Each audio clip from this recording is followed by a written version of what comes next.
तर नमस्कार मित्रांनो, हा सर्वांचा काय म्हणजे तुम्हा सर्वांचा, कारण आज 10K झालेले आहेत. पूर्ण 10K म्हणजे 10,000 सबस्क्रायबर झाले, फॉलोअर्स झालेत. तरी ह्यामध्ये माझी बायको आहे, तिचा खूप मोठा म्हणजे सहभाग आहे. एडिटिंग वगैरे सगळं हिचंच असेल. पूर्ण कंटेंट, पूर्ण जोक, पूर्ण कॉमेडी, सगळं कॉमेडी.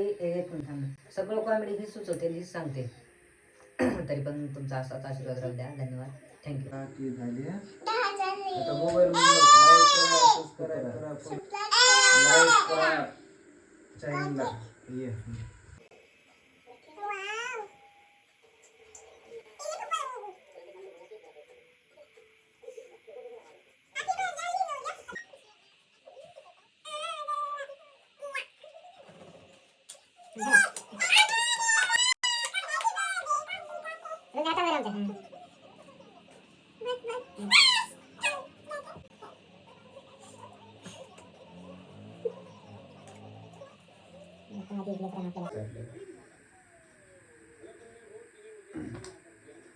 दहा के मित्रांनो झाले.